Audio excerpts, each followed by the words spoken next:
Representative of Regional Educational Directorate, Mr. Abubakar Mar, who is the closer monitor and representing the Directorate 2, the teachers, students, media house, ladies and gentlemen. We are gathered here this afternoon.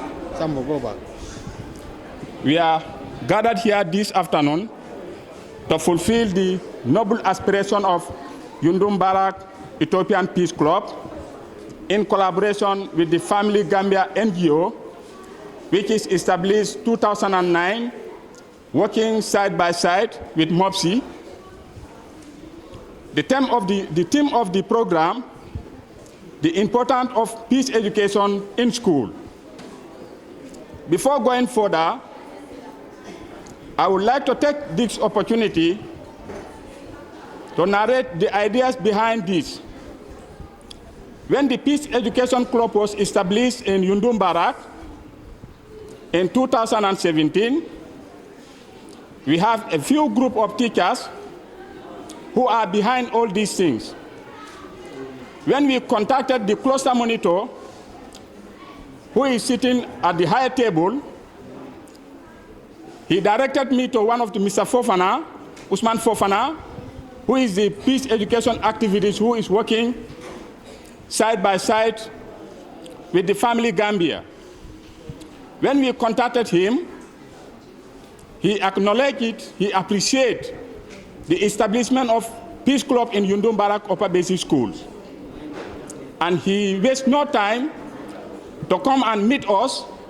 We discussed with him the way forward to establish this Peace Club, so that at the end of the term, we can create a end-of-term activities for these young innocent children, the community, the teachers, who need to know basic knowledge of peace education.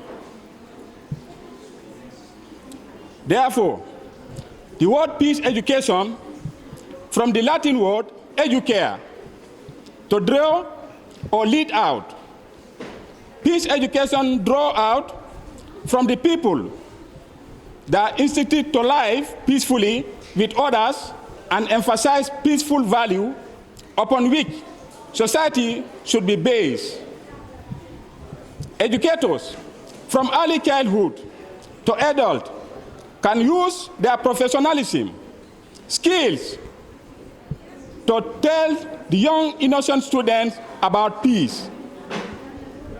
Peace education is a skill building.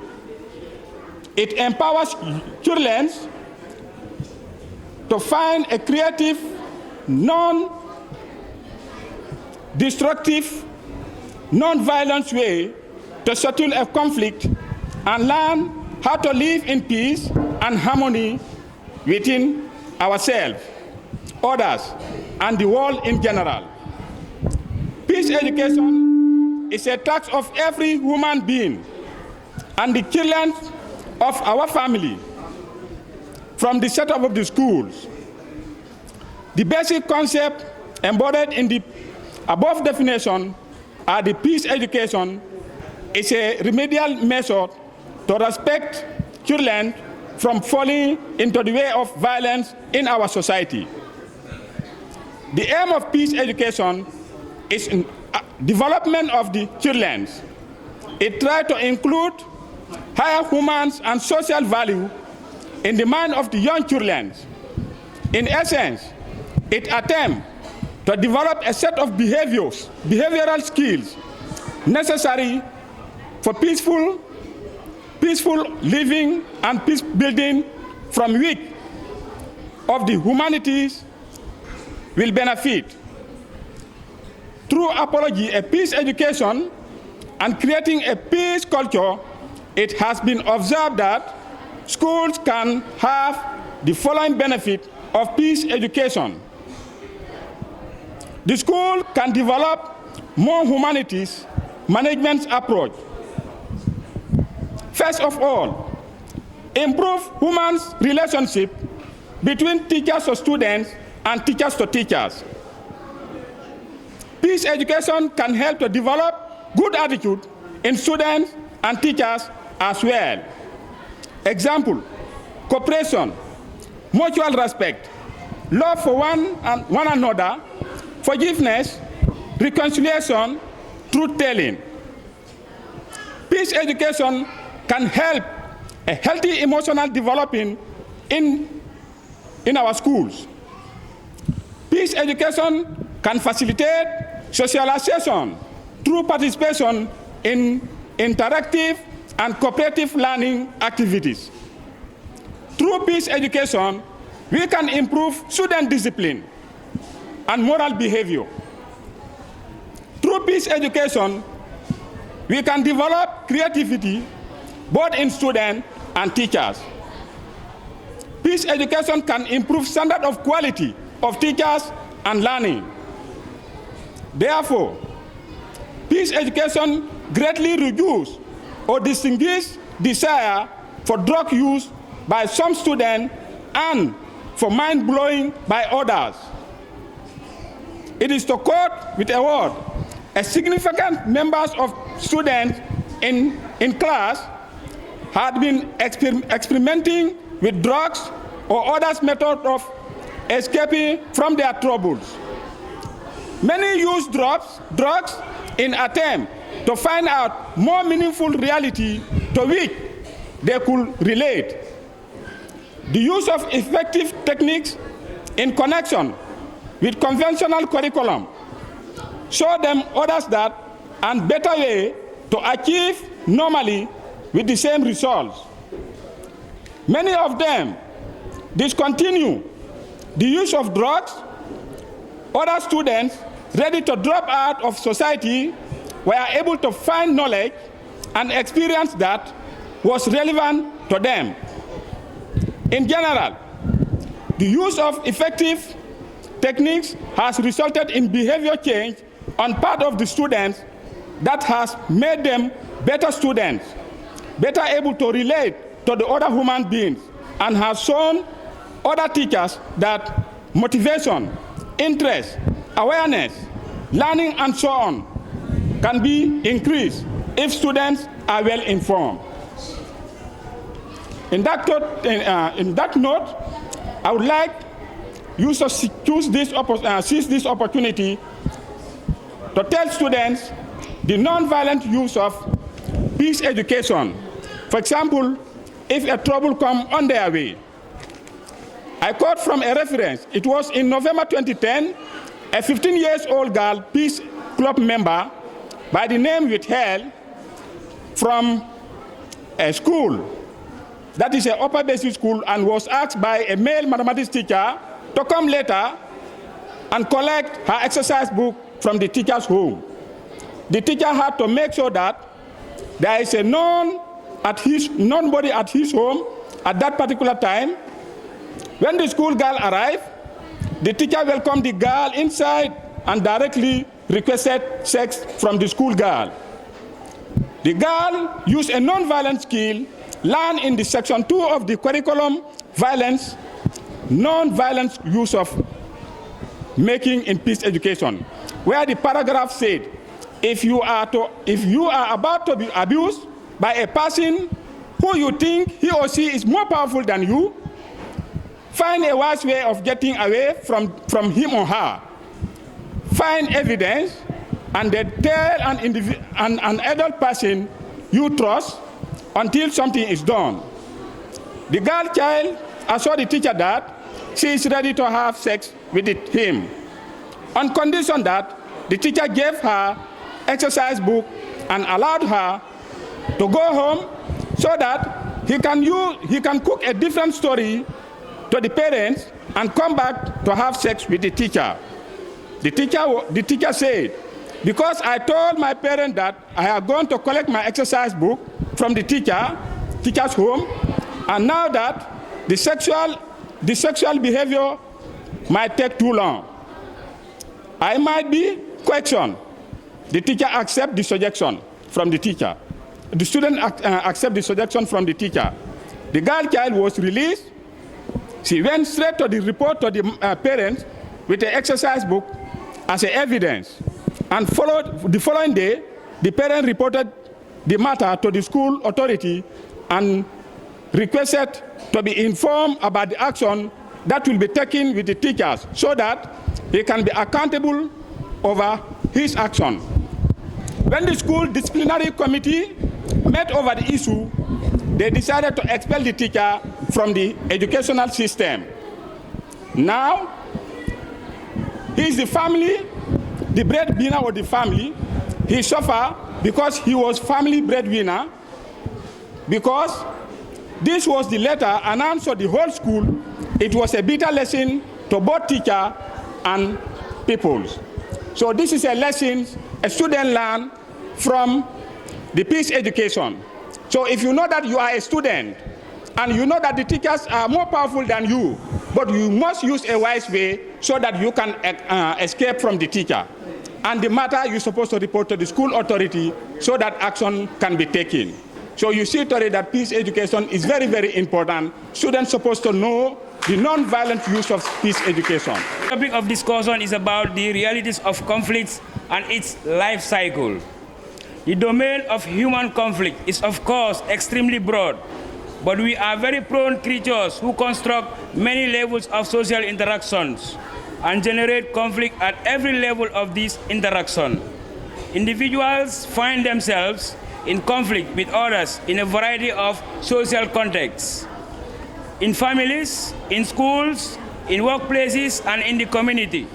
We organize ourselves within racial, religious, ethnic, economic, and political groups, which regularly come into conflict with each other.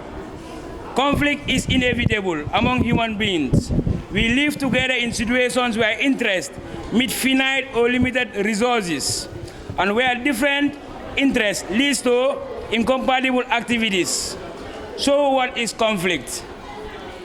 Okay, in the context of interpersonal conflict, conflicts could be simply defined as a situation where two or more parties cannot have compatible goals. That is the collision of interest. It is inherent in human nature and can be created, and also it is dynamic in nature.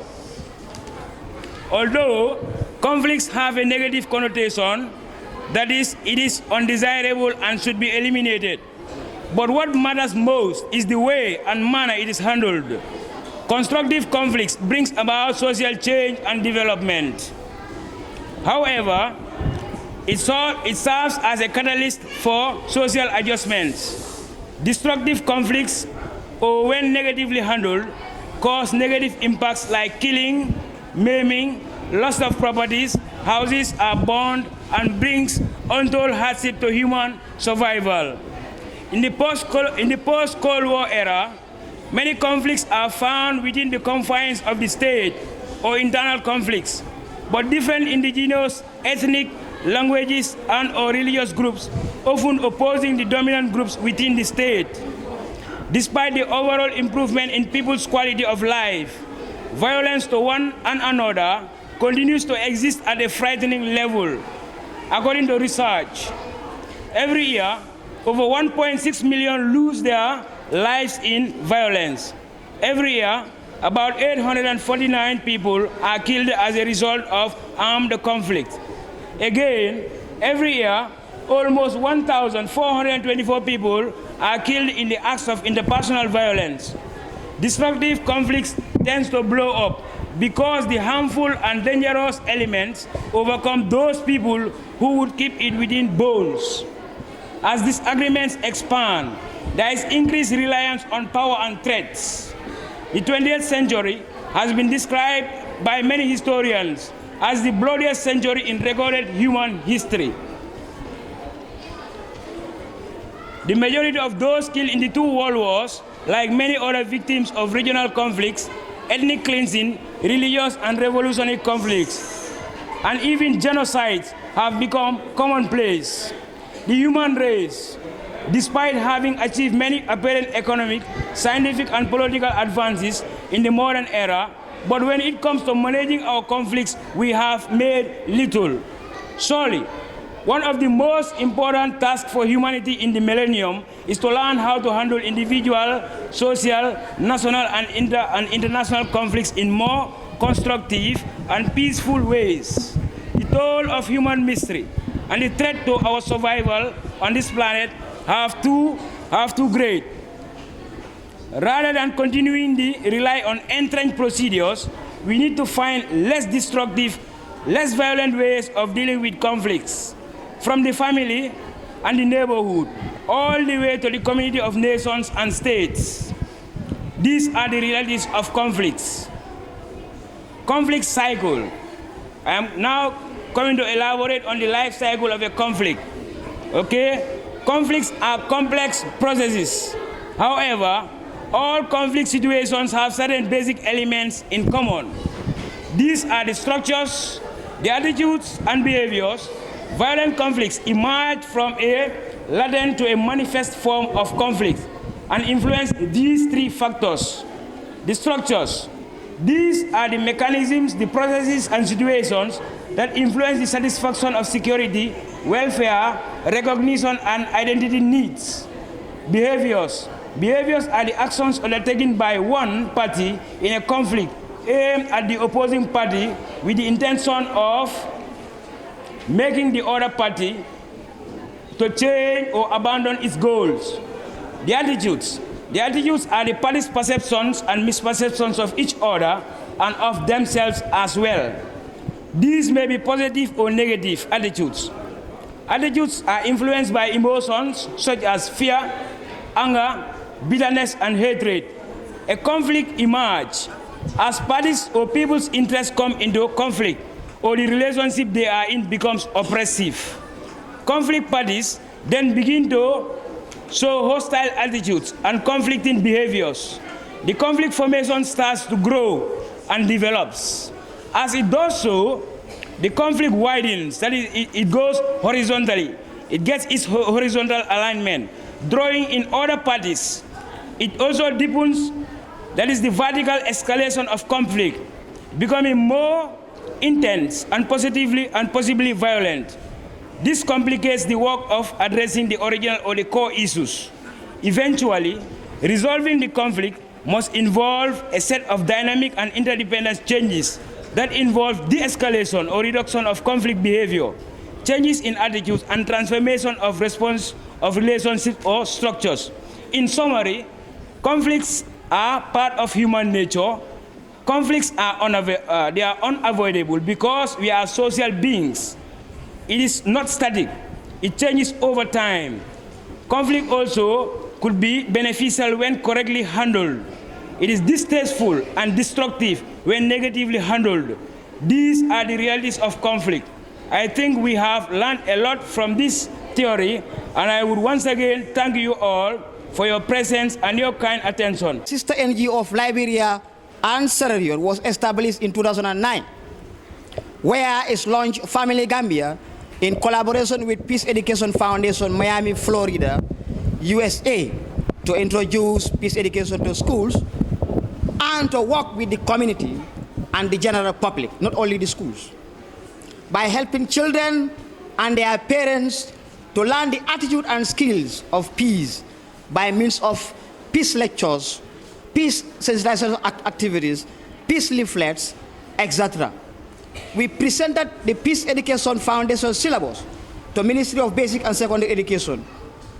A regional NGO working in the area of education and peace education in partnership with Ministry of Basic and Secondary Education, we signed MOU to work with schools within 6 regions in the Gambia in the area of education, teaching peace education, organizes peace programs and activities, coupled with peace trips to other schools, as well to public and private cooperation, combined with peace talk shows at radio stations and peace education awareness.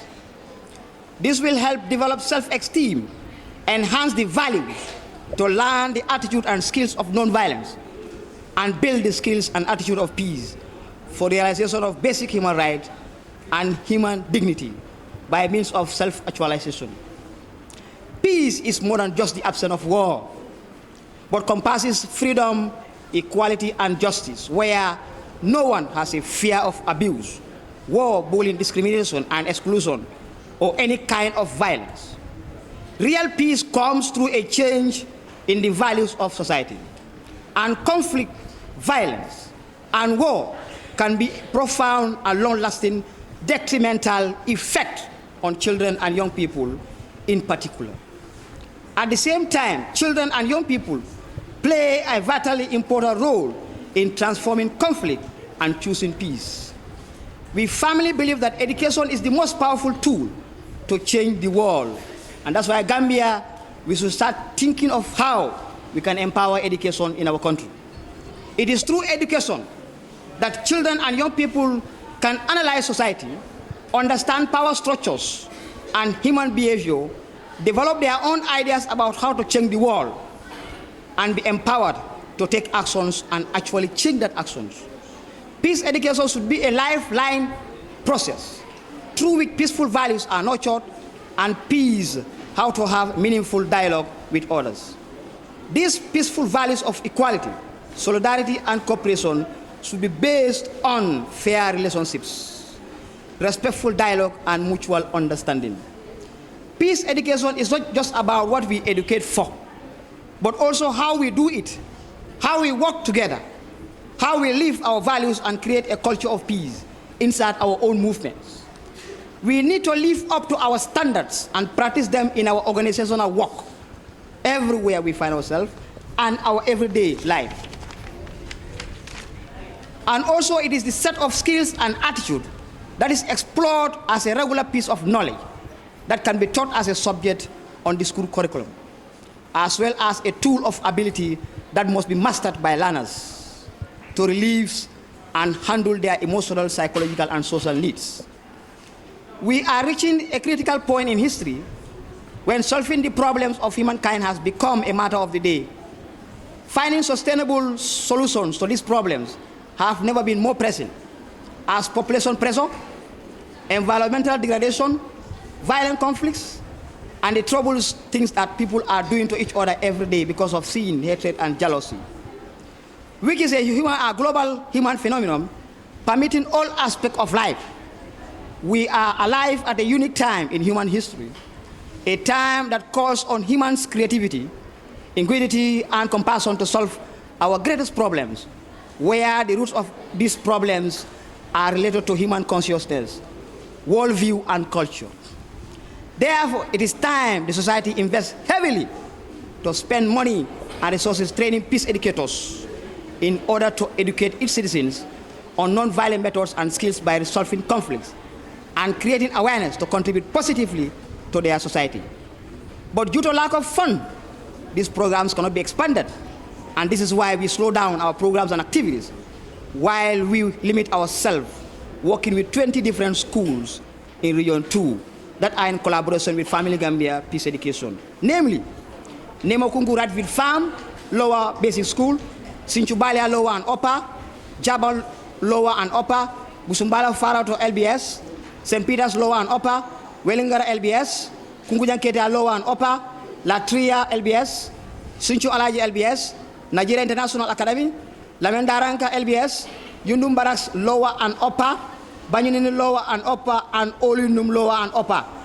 All of these are comprising a school coordinator who are our volunteers with the school administration. Because school is where many of us spend most of our time as children, and if we bring the knowledge, skills, and attitude for creating peace and culture of peace in formal curriculum and school life, so many lives will change. So many lives will change. The impact has shown, prompting many schools today that requesting for these programs to be in their schools. And come next academic year, if fund is available, it's going to be the entire country of the Gambia. As part of Family Gambia programs of peace education activity today in the school here, it will motivate the students and parents, education officers, head teachers, by giving them first-hand information on how skills and attitude of peace, as well non-violence attitude, will help individuals, the communities, and the Gambian society, as this will show what students are learning from their peace education classes.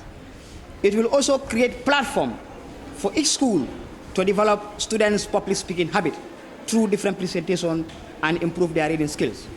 And the program will also sensitize the public on what peace education is and what impact it has on the children and the entire country.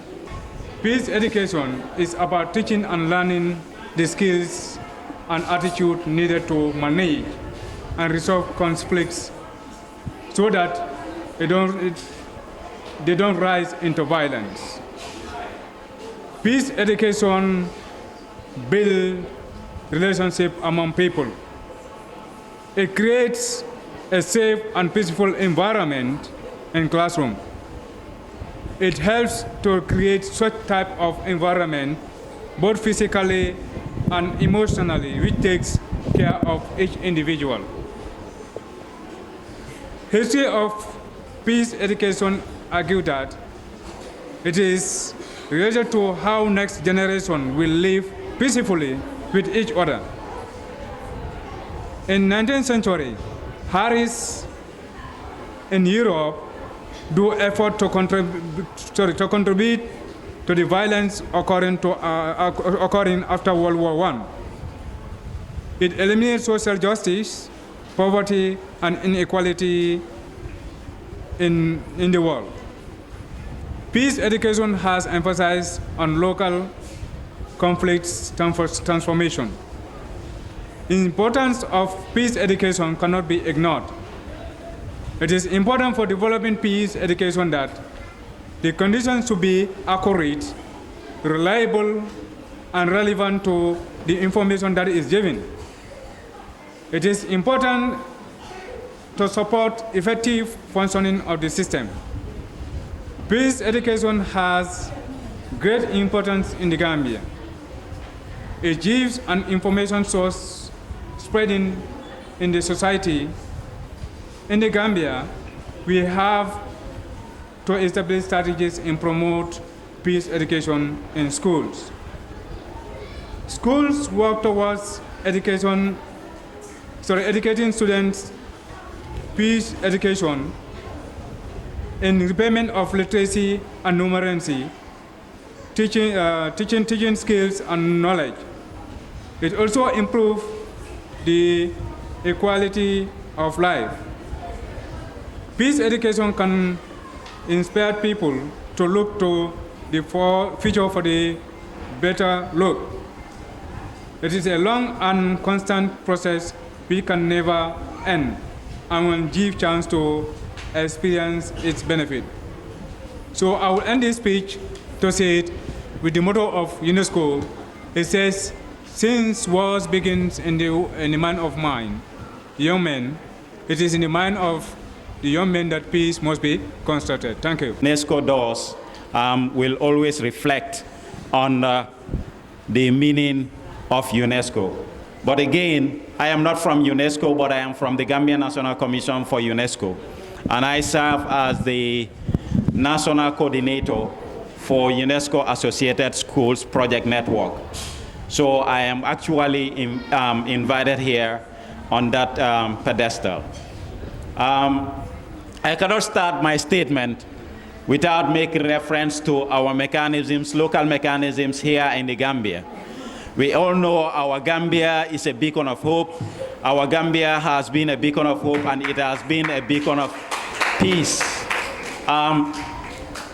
If you know the Gambia, you might want to believe that at one point in time, we were the champions of democracy and human rights. And that is one of the reasons why we have the Human Rights Commission established in the Gambia here. It is also because of the fact that Gambians are very much tolerant and peace-loving, that in our local parlance we have certain sayings like Farani Jambakatango Sinyo Kubika Sinyo Kar, meaning you have to tolerate your neighbor, because actually you will need your neighbor one way or another. So these are some of the peace-building mechanisms that we have within our community. And we know we have a caste system in certain communities also. And in this caste system, we have certain people who are responsible for mediating in terms of conflict. And that is one of the roles of our griots, if you know what I mean. And it's also within our setup, we have what we call Dankuto Ninsenawia. And this joking relationship that we have, let's say among the Fulas and Serer, among the Fulas, Jolas and Serer, or also among certain surnames within the Mandinka, for example, between Sanyang and Turekunda, or amongst the Kamaras and Sises, amongst also the Jallos and Jajukundas, so these are mechanisms that we can use locally to build peace or even capitalize to maintain peace within our community. That set aside, I had the former speaker mention the issue of UNESCO's motto, which says, it is in the minds of men and women that the thoughts of conflict or wars are built. So it is in the minds of men and women that we must also build the issue of peace building. So I think it is also very catchy and important for us to have it inculcated in the young minds and that we have in the school here. So if I put that aside, I would want to use a little bit of some speech that was made last year by the Director General of UNESCO, on the occasion of the International Day of Peace. You know that 21st of September every year is earmarked as the International Day of Peace. So this year's is not yet here, but I will reflect a little on the past year, and then we can share some of our thoughts and also local proverbs, within the African community. Therefore, Mr. Chairman, allow me, like I said, to reflect a little on the speech of the former Director General of UNESCO, who is Mrs. Audrey Azoulay. She says, there will be no peace on this planet as long as human rights are violated somewhere in the world. The words of René Cassin, one of the architects of the Universal Declaration of Human Rights in 1948, reminds us that peace will remain an unattainable ideal as long as fundamental human rights are not respected. They are a prerequisite for a peaceful society in which the dignity of all individuals is respected and everyone can fully enjoy equal and inalienable rights. Human rights are not optional. They are really not optional. They are obligatory for us all to observe them. These words remind us of our duty of solidarity towards our fellow human beings. Peace is imperfect and fragile unless everyone benefits from it. Human rights are either universal or they are not. There is intrinsic link between peace and respect for human rights. The ideals of peace and universal rights are challenged and violated on a daily basis. There are numerous obstacles to their realization. All kinds of challenges test our ability to build a world of harmony, understanding, and peaceful coexistence. Social and economic inequalities, which lead to distress and poverty. Climate change, which gives rise to new conflicts, and the population explosion, which creates new tensions. Forms of populism and extremism are also spreading all over the world.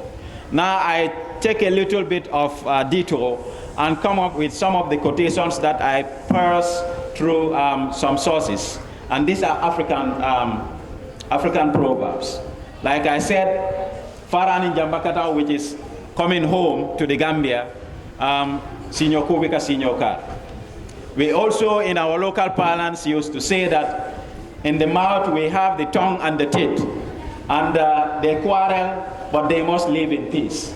So if you look at this also, all that it is calling for is People who live as neighbors will at times have their times of depression or conflict, but that does not mean that they should not continue to live together.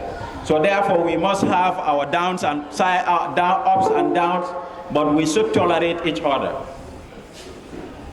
We also had the saying that the peacemaker dies while the fighters survive. What this means is that we should all be fighters. Where there is conflict, we should be fighters to make sure that peace prevails. The best bed that a man can sleep on is the bed of peace. A man with too much ambition cannot sleep in peace. So therefore, you must guard against over-ambitiousness. When a king has good counselors, his reign is peaceful. This does not refer to only kings, but any type of leader, be it somebody in the compound, be it somebody who is heading a department. You need advisors, and if you have good advisors, definitely your tenure of leadership will be a peaceful one. He who runs after good fortune runs away from peace. For the sake of peace, hard decisions must be made. He who wants to plant corn must make peace with monkeys. In other words, what we are saying here is definitely if you really want peace to happen, you must be ready to accommodate. It is better that trials come to you in the beginning and you find peace afterwards than that they come to you at the end. You must have your challenges at the beginning to make sure that at the end it is all rosy and sweet. And it is also said that milk and honey have different colors, but they share the same house peacefully. In other words, we always have a saying that this land is the land of milk and honey. You know, it just means that it is sweet, and they go together, they collocate. Okay? If you are a leader of peace, listen to the discourse of the petitioner. Be not abrupt with him, that you will trouble him. In other words, you should be a leader who has good listening ears. You should listen to the complaints of whoever comes to you, because it will help you chart the best way forward. There can be no peace without understanding, we are told. And also peace is costly, but it is worth the expense. And you cannot exchange peace for war. This is a true saying. And silence gives rise to peace, and with peace comes security. When there is peace in the country, the leader does not carry a weapon. We all know what that means. It is obvious that we can go to sleep when there is peace in the country. To agree to have dialogue is the beginning of a peaceful resolution. My fellow teachers and dear students and parents of students, I would like to end this speech by saying that at all costs, we must be with peace with ourselves, search for inner peace, and also be able to share that inner peace with our colleagues and live in harmony with each other. Because it is the Gambia that we have, and it is this world that we have. We have nowhere to run to but to live in this country and to make sure that peace prevails in this country and also prevail in every part of Africa.